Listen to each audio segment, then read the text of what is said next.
नमस्कार साथियों। जैसा कि हम लोग मेंसुरेशन चैप्टर को देख रहे थे और मेंसुरेशन चैप्टर में हम लोग ट्रायंगल चैप्टर को देख लिए और आज हम लोग चतुर्भुज यानी कि क्वाड्रिलेटरल चैप्टर में देखेंगे और क्वाड्रिलेटर को पहले समझेंगे और क्वाड्रिलेटर से रिलेटेड हम लोग क्या करेंगे, प्रश्न को बनाने का प्रयास करेंगे। ठीक है, तो चलिए हम लोग सबसे पहले समझते हैं कि क्वाड्रिलेटरल हमारा होता क्या है। तो क्वाड्रिलेटर क्या होता है कि इस चार भुजाओं से घिरे हुए क्षेत्र को हम लोग क्या बोलते हैं, क्वाड्रिलेटरल यानी कि चतुर्भुज बोलते हैं। यानी कि चार भुजा, जैसे हम लोग यहाँ पर देखेंगे तो ये भुजा A B, B C, C D और डी ए, ये चारों भुजाओं से घिरा हुआ क्षेत्र है, तो ये हमारा नाम क्या हो जाएगा, इसका चतुर्भुज हो जाएगा। ठीक है, अब चतुर्भुज में देखेंगे कि चतुर्भुज हमारा दो तरह का होता है। अब चतुर्भुज में हमारा दो तरह का क्या होता है, तो एक हम देखेंगे कि हमारा उत्तल चतुर्भुज होता है ना, उत्तल चतुर्भुज, और दूसरा हमारा होता है अवतल चतुर्भुज, अवतल चतुर्भुज। ठीक है, अब अवतल चतुर्भुज, इसमें हमारा, इसको हम लोग क्या बोल सकते हैं, कॉन्वेक्स, है ना, और इसको हम लोग कॉनकेव। ठीक है, अब देखिएगा कि दोनों में हमारा डिफरेंसेस क्या है, तो डिफरेंसेस को समझने का प्रयास करिएगा। तो इसका बोलता है कि इसका जो हमारा उत्तल का है, तो इसका जो है हमारा प्रत्येक कोण क्या होगा कि प्रत्येक कोण 180 डिग्री से कम होता है, यानी उत्तल चतुर्भुज जितने भी होंगे उसके क्या होंगे, प्रत्येक कोण 180 से कम रहेगा। ठीक है, और अवतल में हमारा क्या होगा कि अवतल में कोई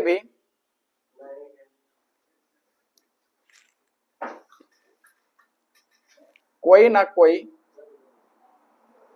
कोई कोण जो है 180 डिग्री से ज्यादा होगा। मतलब इसमें आप समझिएगा कि इस अवतल चतुर्भुज में क्या होगा कि कोई ना कोई ऐसा एक कोण हो जाएगा चतुर्भुज का, चारों कोणों में 180 से ज्यादा हो जाएगा। तो जब ज्यादा हो जाएगा तो उसका नाम हम बोल देंगे कॉनकेव, है ना, कॉनकेव चतुर्भुज यानी कि क्वाड्रिलेटरल। ठीक है, अब देखिए इसमें हमारा कौन सा चतुर्भुज आता है, तो पहला हमारा आता है समांतर चतुर्भुज, समांतर चतुर्भुज। ठीक है, समांतर चतुर्भुज जिसको हम लोग बोलेंगे पैरेललोग्राम, पैरेललोग्राम। ठीक है, दूसरा हमारा आएगा समचतुर्भुज, समचतुर्भुज जिसको हम लोग इंग्लिश में बोलेंगे रोम्बस। तीसरा हमारा आएगा आयत, और आयत में हम लोग इसको बोलते हैं रेक्टेंगल इंग्लिश में।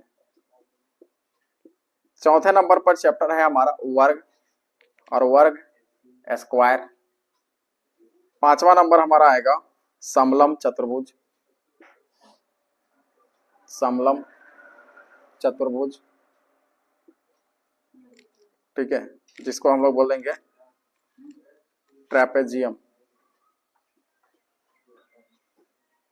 ठीक है, और इसमें हमारा, है ना, समांतर चतुर्भुज में ही एक हमारा आएगा पतंग, जिसको हम लोग काइट बोलते हैं। ठीक है, और इसमें हमारा एक आएगा जो हमारा कुछ इस तरह का फिगर लेगा।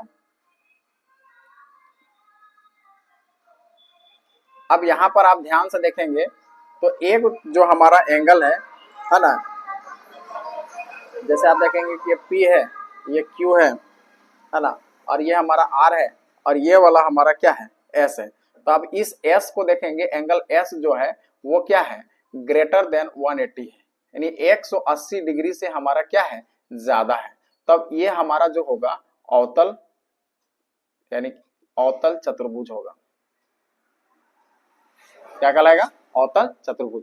तो अब आप यहां पर देख सकते हैं कि जो हमारा उत्तल चतुर्भुज है इसके अंतर्गत कौन कौन आता है, समांतर चतुर्भुज, समचतुर्भुज, आयत, वर्ग, समलम। अब ये समांतर चतुर्भुज ही हमारा एक प्रकार का स्पेशल टाइप होता है जिसको हम लोग पतंग बोलते हैं, ये कि काइट बोलते हैं।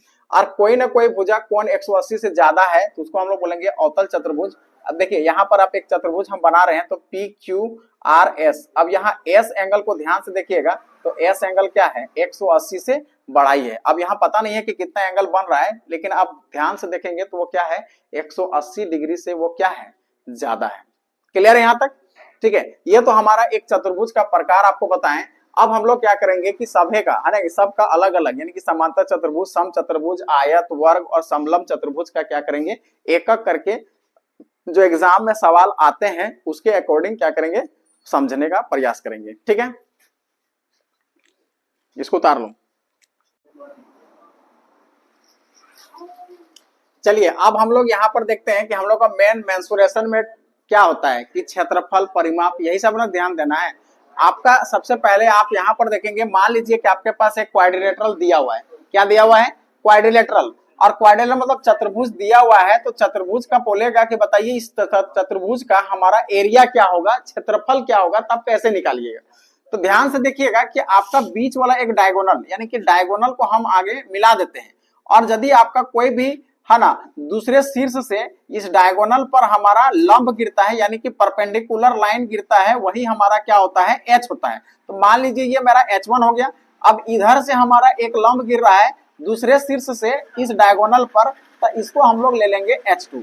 यानी देखिए, तो अब यहाँ पर ध्यान से देखोगे ये दोनों पार्ट हमारा क्या बन रहा है, ट्रायंगल बन रहा है। ये एक ट्रायंगल बन रहा है ABD और दूसरा ट्रायंगल बन रहा है BCD। अच्छा बताओ कि जब हम चतुर्भुज का क्षेत्रफल निकालेंगे तो क्या हम ऐसा नहीं कर सकते हैं कि त्रिभुज ABD का क्षेत्रफल निकाल के और BCD का क्षेत्रफल निकाल के दोनों को कंबाइन कर देंगे तो इसका एरिया निकलेगा कि नहीं, निकल जाएगा ना।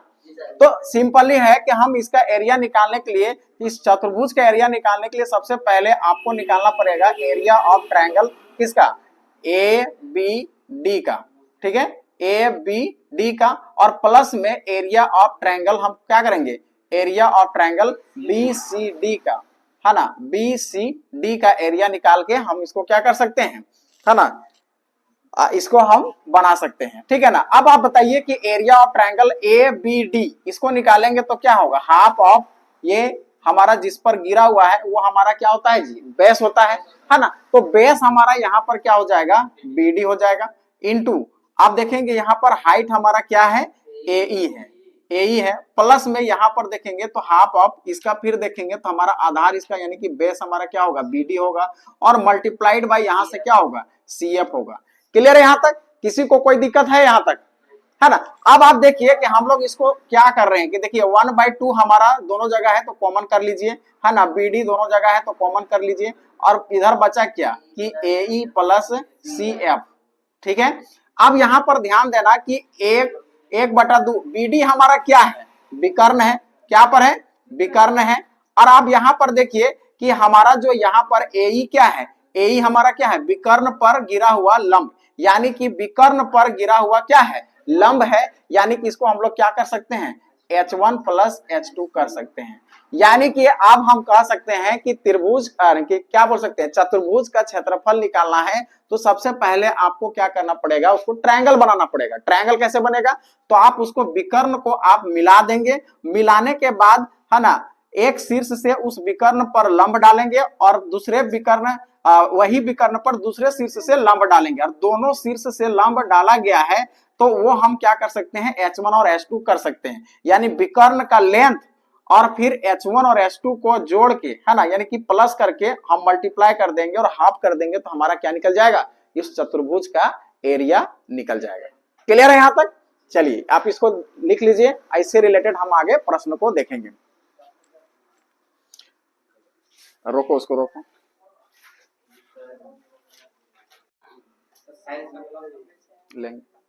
देखिएगा कि अब यहाँ पर हम जो फॉर्मूला आपको बताए, है ना, जो आप फॉर्मूला देखे उस फॉर्मूला को अप्लाई करके एक क्वेश्चन बनाइए। मान लीजिए कि आपके पास यही क्वेश्चन बना दिया जाए, यही फिगर में कहता है कि विकर्ण आपका 12 सेंटीमीटर है। कितना है जी, 12 सेंटीमीटर। और अब ये विकर्ण मतलब ये डायगोनल जो आपका BD है वो दे दिया है 12 सेंटीमीटर, और BD पर A से लेके E तक का लेंथ हमारा यानी कि लंबाई हमारा कितना है, 7 सेंटीमीटर पर। यानी कि AE जो है BD पर ही क्या है, लंब है, यानी कि परपेंडिकुलर है, यानी ये हमारा H1 हो जाएगा। तो ये कितना है, 7 सेंटीमीटर है। और C से लेके F तक BD पर ही हमारा परपेंडिकुलर लाइन ड्रॉ किया गया है, और उसका लेंथ देखेंगे, हाइट जो है हमारा कितना है, 5 सेंटीमीटर। तो बताइए कि इसका एरिया निकालने में कोई किसी तरह का परेशानी होगा क्या, कोई दिक्कत कोई परेशानी नहीं होगा। क्या होगा, देखिए क्षेत्रफल निकालना है तो आपको हम क्या बताएं कि 1/2 यानी कि 1/2 मल्टीप्लाई में आपको विकर्ण वाला लिखना है, तो विकर्ण मेरा 12 है, मल्टीप्लाई अब आप इसमें देखेंगे दोनों को ऐड कर देंगे तो 7 + 5 हो जाएगा, होगा कि नहीं होगा। अब यहां से 1/2 हो जाएगा, ये 12 हो जाएगा, 7 × 5 12 हो जाएगा, 2 से काटेंगे 2 × 6 12, तो कितना होगा 12 × 6 72, तो कितना हो जाएगा 72 सेंटीमीटर स्क्वायर। किसी को कोई दिक्कत, बन जाएगा ना, चलो ठीक है। हाँ जी, चलिए अब हम लोग यहाँ पर देखते हैं कि अभी तक हम लोग क्वाड्रिलेटरल के बारे में जान चुके हैं, क्वाड्रिलेटरल का एरिया भी निकालने के लिए सीख गए। और अब यहाँ पर क्या कहता है कि मान लीजिए ये हमारा क्वाड्रिलेटरल है ABCD, है ना। अब क्या कहता है ना कि जैसे मान लीजिए कि AB का मध्य बिंदु, AB का मिड पॉइंट P है, BC का मिड पॉइंट Q है, और DC का मिड पॉइंट R है, और AD का मिड पॉइंट हमारा S है। तो जब हम इसको सब मिड पॉइंट को आपस में मीट कराते हैं, देखिए मिलाते हैं, तो आप देखेंगे कि PQRS एक प्रकार का क्या बन जाएगा, पैरेललोग्राम यानी कि समांतर चतुर्भुज बनेगा। देखिए यही चीज लिखा है, यदि PQRS क्रमशः AB BC CD और DA के मध्य बिंदु हो तो PQRS क्या होगा, इज अ पैरेललोग्राम यानी कि समांतर चतुर्भुज होगा। ये जो आप देख रहे हैं कि PQRS ये क्या होगा, है ना, पैरेललोग्राम हो जाएगा यानी कि समांतर चतुर्भुज होगा। क्लियर है। अब आप देखिए कि यदि ऐसा हो जाए कि if the area of the quadrilateral x, यानी मान लीजिए कि हमारा एरिया जो दिया हुआ है, एरिया है ना ABCD का एरिया जो है वो हमारा x है, क्या मान लिए x है, तो इस अंदर वाले यानी कि PQRS का हमारा एरिया क्या होगा, उसका आधा होगा। समझ गए। एग्जाम में यदि ऐसा बोल दिया जाए कि इसका दे दिया है कि ABCD का एरिया पता है और हमको बोल देगा कि PQRS का एरिया निकालिए, तो कोई दिक्कत नहीं है, कोई परेशानी नहीं है, जस्ट उसका आधा कर दीजिएगा, अंदर वाला का एरिया निकल जाएगा PQRS का। क्लियर है। जैसे मान लो किसका एरिया दे दिया कि बताइए कि हमारा 25 है, तो इसका एरिया आधा हो जाएगा, 12.5 हो जाएगा, है ना। यानी कि PQRS का एरिया हमेशा क्या होगा, इस चतुर्भुज यानी कि क्वाड्रिलेटरल ABCD का एरिया के आधा होगा। यही चीज लिखा हुआ है कि एरिया ऑफ PQRS होगा तो x/2 होगा, जब हमारा क्वाड्रिलेटरल का एरिया x यूनिट दिया हुआ है। क्लियर है। तो यहां पर हम लोग क्वाड्रिलेटरल से रिलेटेड जितने भी तरह के प्रश्न बन सकते हैं उसको देख लिए हैं। हम लोग नेक्स्ट हम लोग आयत पर काम करेंगे, ठीक है। चलो रिकॉर्ड बंद करो। अब अगला दिन हम लोग रेक्टेंगल पर काम करेंगे।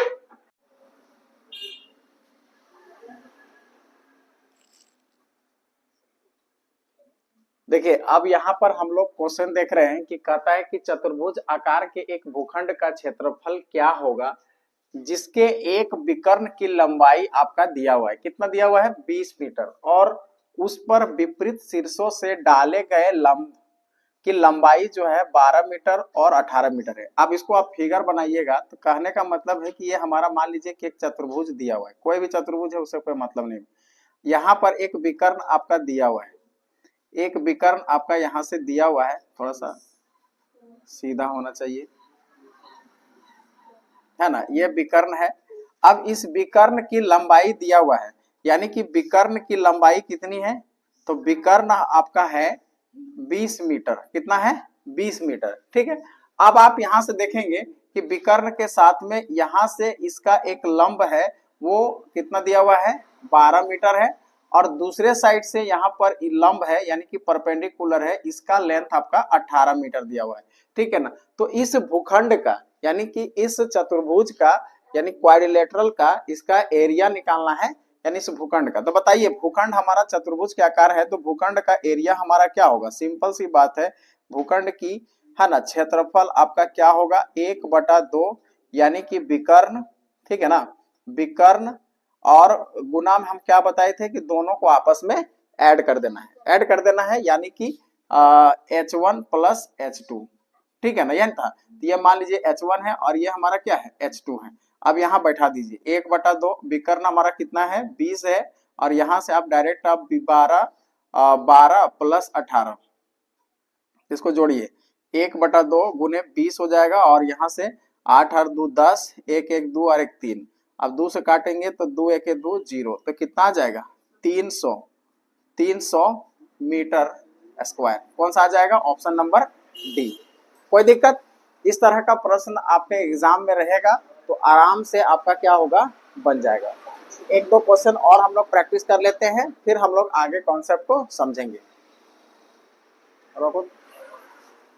गड़बड़ा रहेगा।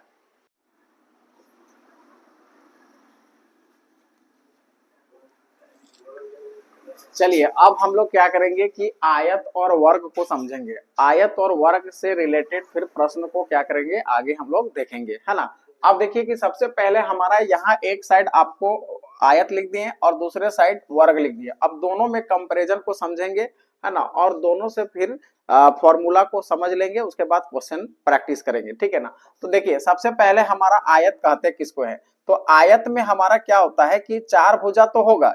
अब देखिए चतुर्भुज का ही एक टाइप है, ये क्या है? चतुर्भुज का ही एक टाइप है चतुर्भुज। ये आयत है, रेक्टेंगल है, तो आमने सामने के भुजाएं आपस में क्या होती हैं? बराबर के साथ में समांतर होती हैं। यानी कि यहाँ पर आप देखेंगे तो एडी जो है वो समांतर होगा बीसी का, और एबी जो होगा वो समांतर होगा डीसी का, और साथ में जो होगा कि एडी जो आपस में बराबर होंगे बीसी का, और एबी जो होगा वो बराबर होगा डीसी का। और प्रत्येक एंगल जो होता है इसके, है ना, प्रत्येक एंगल यानी कि एंगल ए बराबर एंगल बी बराबर एंगल सी बराबर एंगल डी, अब सभी के सभी कितना डिग्री का बनेगा?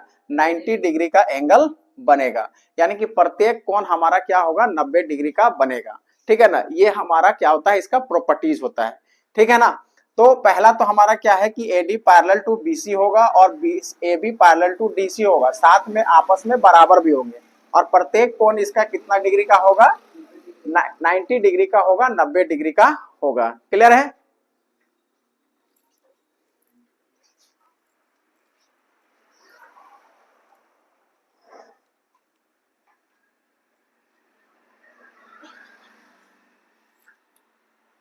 अब यहाँ पर देखिएगा कि इसका विकर्ण जो है, विकर्ण हमारा यहाँ पर दोनों एक दूसरे पर क्या कर रहे हैं? कट कर रहे हैं, और कट करने के बाद जो होता है विकर्ण का जो हमारा बाइसेक्ट करता है तो आपस में बराबर होते हैं।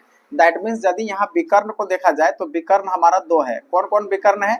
एक विकर्ण है हमारा AC, और दूसरा विकर्ण हमारा क्या है? BD।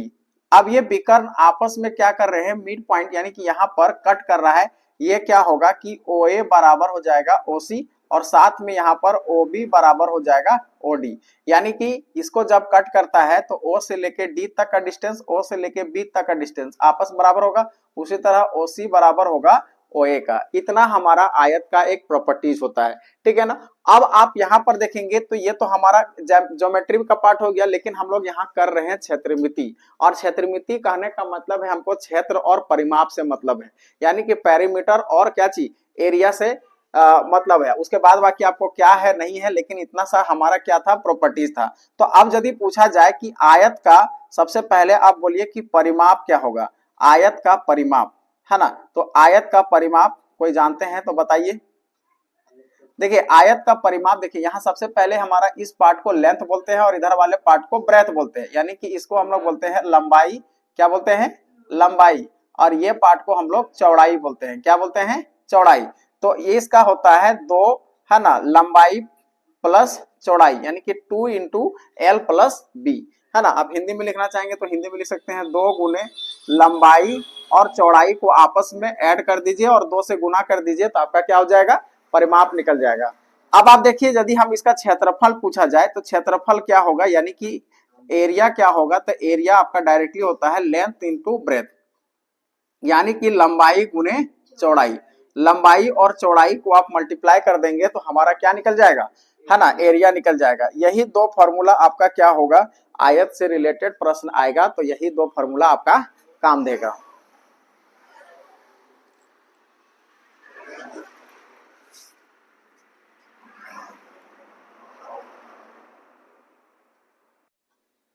देखिएगा कि यहाँ आपको हम एक कॉन्सेप्ट बताएं कि OA जो है, OA बराबर OC है, OB बराबर OD है, तो आपस में जो हमारा होता है ना डायगोनल भी आपस में बराबर होता है। कहने का अर्थ क्या है कि AC डायगोनल BD बराबर होगा, तो यहाँ पर आपस में सभी के सभी क्या हो जाएंगे? आपस में बराबर हो जाएंगे, यानी कि चारों आपस में क्या है? बराबर है। क्यों? क्योंकि AC डायगोनल और BD डायगोनल आपस में बराबर होते हैं। ठीक है। अब यहाँ से एक और कॉन्सेप्ट हो जाएगा, इस कॉन्सेप्ट को है ना बताते हैं कि ये वर्ग को अभी फिलहाल रहने दीजिए, हम लोग आगे इसको करेंगे नेक्स्ट में। लेकिन यहाँ पर और कॉन्सेप्ट क्या है कि जैसे मान लीजिए आपके पूछेगा कि OA है ना, OB, OA का लेंथ बराबर OC का लेंथ बराबर OB का लेंथ बराबर है ना OD का लेंथ, इसका लेंथ पूछा जाए तो मान लीजिए कि हमारा इधर वाला को हम लोग मान लेते हैं, इधर इधर इसको मान लिए क्या बेस मान लिए, यानी कि ब्रेथ मान लिए, और इसको लेंथ मान लिए। तो ये हमेशा क्या होता है कि अंडर रूट है ना L square plus B square divided by 2 हो जाएगा। क्या होगा? L square plus B square by 2। अब ऐसा क्यों होता है देखिए, क्योंकि यहाँ पर भी आपस में आने के बाद ये 90 डिग्री का एंगल बनाएगा। अब 90 डिग्री का एंगल बनाएगा तो आप ध्यान से देखेंगे कि ये जो हमारा हो जाएगा इस तरह का 90 डिग्री बनाएगा। तो सोचिए कि इसका लेंथ, हम इसका लेंथ और इसका लेंथ हम निकालना चाहेंगे तो देखिएगा कि ये वाला हमारा क्या हो जा रहा है, ये वाला हमारा हाइपोटेनस बन जाएगा और ये हमारा लेंथ हो जाएगा। तो दैट मीन्स हमारा OA या OB OC का निकालना चाहेंगे तो L square plus B square by 2 कर देंगे तो हमारा OA OC OB और OD का लेंथ निकल जाएगा। ठीक है। इसके अलावा आपका जो है, मान लीजिए आपको पूछा जाए कि एरिया ऑफ इस छोटा सा पार्ट का है ना, ए ट्रायंगल AOB या फिर ट्रायंगल AOD, चाहे किसी का भी एरिया होगा तो दोनों आपस में क्या होगा, इसका एरिया AOB और DOC का एरिया क्या होगा, AOB और DOC है ना, DOC का एरिया आपस में क्या होगा, आप यहां पर देखिएगा कि एरिया ऑफ ट्रायंगल DOC आपस में क्या होगा, इसका एरिया और इसका एरिया बराबर होगा। क्योंकि यह जब आप इसको प्रूव करेंगे तो कॉन्ग्रुएंस हो जाता है, कॉन्ग्रुएंस होता है तो यहाँ का एरिया और यहाँ का एरिया आपस में क्या होगा, बराबर होगा। उसी हिसाब से इसका एरिया और इसका एरिया आपस में क्या होंगे, बराबर होंगे। तो ये भी लिख सकते हैं कि एरिया ऑफ ट्रायंगल है ना AOD बराबर होगा एरिया ऑफ ट्रायंगल BOC। ठीक है ना, ये दोनों का एरिया आपस में क्या होगा, बराबर होगा।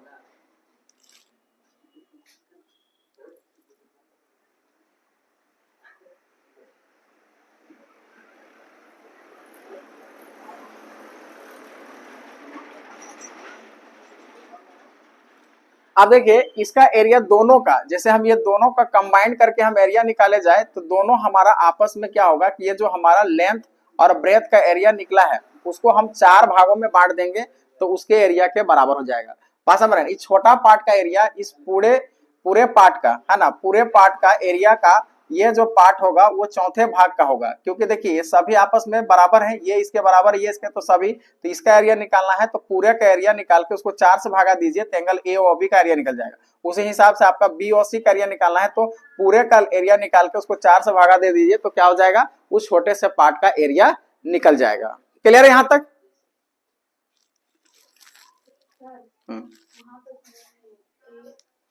ये वाला देखिए, सबसे पहला हम आपको क्या बताए कि OB OD OC OA सब तो बराबर है, और सब बराबर है तो आपको क्या करना है कि इसका लेंथ का स्क्वायर करके B का स्क्वायर करके अंडर रूट में कर देना है और उसको 2 से डिवाइड कर देंगे तो वो क्या होगा, उसके बराबर हो जाएगा। यानी कि इसका लेंथ पता चल जाएगा, O से लेके A तक का लेंथ पता चलेगा।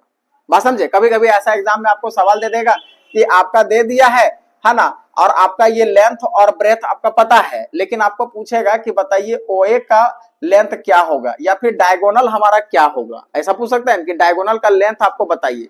तो अभी हम आपको बताएं कि OA का लेंथ पता चल जाएगा तो इसका डबल उसका क्या हो जाएगा, यहाँ का लेंथ हो जाएगा, और ये AC का डायगोनल पता चल जाएगा। बात समझ रहे कि नहीं? तो जैसा कंडीशन होगा तो उसके हिसाब से आपको ये याद रखना है। ये दूसरा है और ये तीसरा समझ लीजिए, और ये हमारा चौथा कॉन्सेप्ट है। तो 4 कॉन्सेप्ट आपको इसमें ध्यान रखना है, और ये चारों कॉन्सेप्ट को ध्यान में रख के फिर हम इसका क्या करेंगे, क्वेश्चन प्रैक्टिस करेंगे। पहले हम वर्ग का बता लेते हैं, उसके बाद एक ही साथ आयत और वर्ग का है ना क्वेश्चन सॉल्व करेंगे।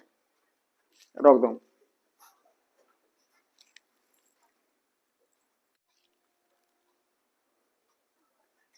चलिए अब हम लोग क्या करते हैं कि वर्ग को कॉन्सेप्ट को समझते हैं, कि यानी कि स्क्वायर से रिलेटेड को कॉन्सेप्ट जितना होगा उसको समझेंगे। तो अभी आपको हम बताएं कि आयत कैसा होता है। तो वर्ग में आपका क्या होगा कि सभी भुजाएं आपस में क्या हो जाएंगे, बराबर होंगे, है ना। यहाँ पर देखेंगे कि ये A है ये B है और ये C है और ये D है। दैट मीन्स हमारा AB BC CD और DA आपस में क्या होगा, बराबर होगा, है ना। वर्ग कहने का मतलब है कि सभी भुजाएं आपस में क्या है, बराबर हैं, ठीक है ना। और बराबर है तो इसको मान लीजिए कि हम उस भुजा को A मान लेते हैं, फिलहाल हम लोग क्या कर लेते हैं, A मान लेते हैं। और दूसरी चीज क्या है कि आपका सभी एंगल जो है यहाँ पर भी आपका क्या होगा, 90 डिग्री होगा। अब यहाँ पर विकर्ण को देखेंगे तो हमारा ये विकर्ण BD और ये हमारा क्या है, AC है, दो विकर्ण है, ठीक है ना। अब इसके बीच में हम लोग क्या करेंगे कि कॉन्सेप्ट को समझेंगे कि इसमें हमारा क्या क्या होगा। तो देखिए सबसे पहले आपका पूछा जाए कि इसमें पेरीमीटर पूछा जाए, क्या पूछा जाए, पेरीमीटर, है ना, कि पेरीमीटर हमारा क्या होगा, दैट मीन्स परिमाप, है ना, वर्ग का परिमाप हमारा क्या होगा। तो वर्ग का परिमाप होता है, देखिए सभी भुजाओं का योग होता है, तो हम इसको A मान लिए, इसको भी A मान लिए, इसको भी A मान लिए, इसको भी A मान लिए, तो कितना A हो जाएगा, 4A। समझ में आ रहा है ना। दूसरा आपको फॉर्मूला ध्यान देखना है कि इसका एरिया, यानी कि इसका एरिया पूछेगा तो हम लोग अभी बताएं आयत में क्या देखे, लेंथ और ब्रेथ होता है, लेंथ इंटू ब्रेथ। तो इसमें हमारा लेंथ और ब्रेथ दोनों आपस में बराबर है, तो इसका मतलब क्या होगा कि A गुने A, दैट मीन्स हमारा A का स्क्वायर हो जाएगा, भुजा का स्क्वायर होगा।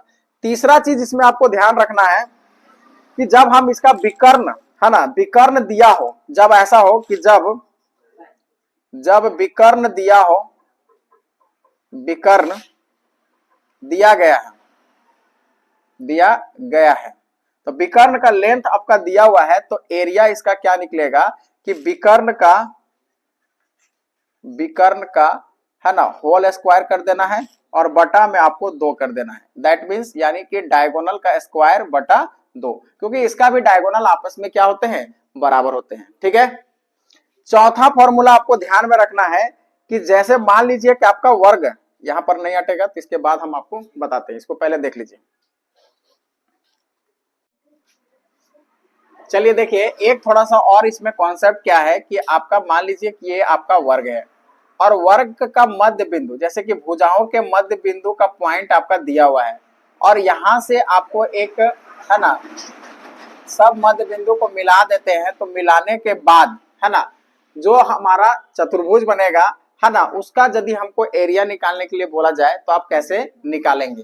तो सबसे पहले तो आप देख रहे हैं कि यहाँ A है, ये A है, ये A है, ये A है। अब हमको एरिया निकालना है, मान लीजिए ये P है, ये Q है और ये R है और ये S है, तो PQRS का हमको निकालना है। कहने का मतलब जैसे पूछा जाए कि वर्ग की संगत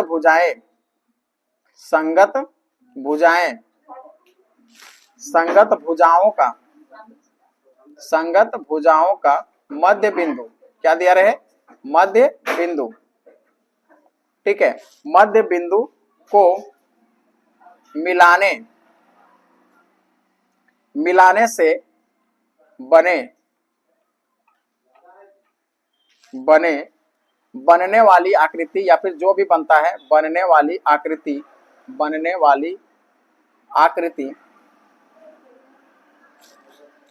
वर्ग होता है। पहले तो ये वर्ग होगा, ठीक है। अब देखिए, अब पहला बात क्या बोला कि जैसे हम लोग इसके मध्य बिंदु से बन रहा है, तो PQRS भी हमारा क्या होगा, PQRS, है ना, एक वर्ग होगा, ये भी हमारा वर्ग ही होगा।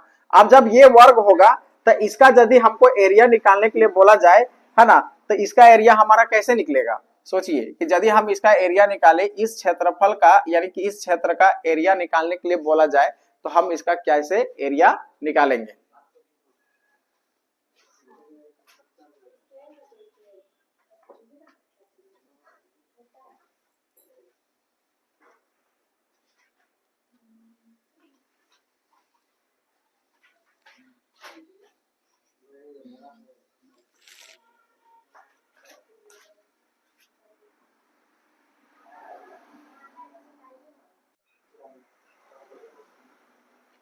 देखिए यदि हमको यहाँ पर पूछा जाए कि इसका एरिया क्या होगा, तो इसको एरिया ध्यान रखने के लिए क्या होगा कि समझिएगा कि इस बड़े वृत्त यानी कि इसका हम लोग नेमिंग कर देते हैं ABCD। अब वर्ग ABCD का क्षेत्रफल और इसका अनुपात इस छोटे से वृत्त यानी कि वर्ग PQRS का क्षेत्रफल, हमेशा क्या होता है 2:1 के रेशियो में होता है। दैट मीन्स आप समझिए यदि इसका एरिया 2 है तो इसका एरिया क्या होगा 1 होगा। दैट मीन्स आप समझ गए कि PQRS का जो क्षेत्रफल होगा वर्ग PQRS का क्षेत्रफल जो होगा वो हमेशा जो होगा है ना वर्ग ABCD के क्षेत्रफल का हमेशा क्या होगा आधा होगा। ठीक है ना, यानी कि ये यदि 2 है पूरे बड़ा वाला का तो उसका एरिया हमेशा क्या होगा उसका आधा होगा। क्लियर है।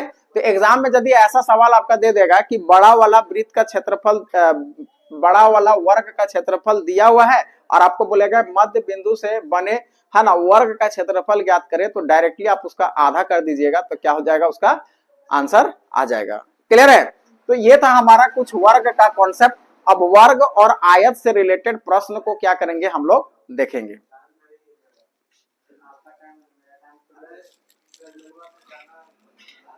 आज